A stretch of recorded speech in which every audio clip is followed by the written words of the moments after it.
Fiber is traditionally not a macronutrient, but can be considered one because of its fundamental role in our health and metabolism.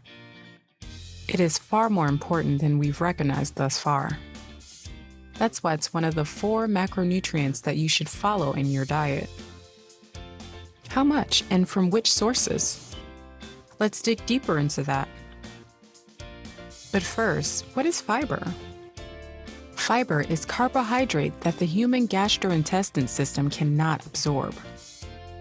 Then what's the point?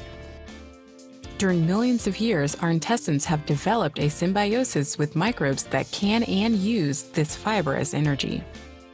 When fiber reaches the end of the intestinal tract called the colon, the bacteria start to break it down and use it as energy.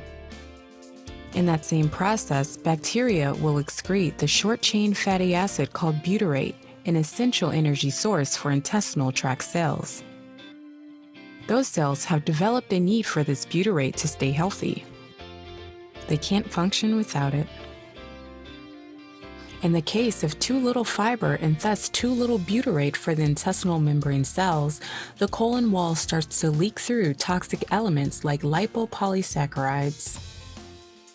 It further causes inflammation throughout the whole body. As for butyrate, all of which the intestinal wall cells don't use as energy, it is absorbed into the bloodstream and has many amazing effects on our metabolism and overall health. The second important thing fiber does is that it causes a gel-like mass of the food that goes through our intestinal system. That means that it slows down the absorption of nutrients. For example, the carbohydrates that would naturally absorb in 30 minutes will be stretched out to 2 to 3 hours inside the fiber gel mass. That has at least 2 significant benefits. We won't get blood sugar and insulin spike, and the hunger stays at bay a lot longer. Try it. Eat some fast-absorbing sugar-like candy with, let's say, 300 kilocalorie. On the next day, eat 150 kilocalorie of the same sweets and 150 kilocalorie of vegetables. I predict that you felt hungry and weak after 20 to 30 minutes on the first day, and it took 2 to 3 hours on the second day. The third, maybe the most crucial factor, is the hormonal effect. Did you know that our intestines secretes over 30 different hormones, which are extremely important for our functioning metabolism, keeping hunger at bay, and overall health and well-being up? For example, one of the most important ones is GLP-1 hormone, which levels decline in metabolic syndrome and causes increase in weight gain, hunger, and a role in developing type 2 diabetes. The kind of fiber that doesn't produce a gel-like mass is called insoluble fiber, and it is a type of fiber that affects the intestinal hormone function. So now we've gotten the why out of the way, let's focus on the how. Getting enough high-quality fiber from different sources isn't nearly as hard as you might think. The minimum you should aim for is 25 grams per day. The good thing is that when you follow my instructions on the carbohydrate video, this amount comes automatically. For example, let's say you'll eat 600 grams of mixed vegetables, 1 oatmeal porridge, and 2 loaves of oat bread.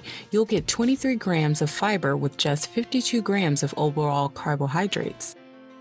That's the reason we started with carbohydrates, and I recommended that you eat mostly fiber-rich carb sources.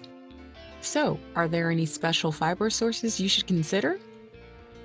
Yes, seeds, nuts, fruits, and berries. Of course, they aren't as high in fiber content, but they'll make an excellent addition.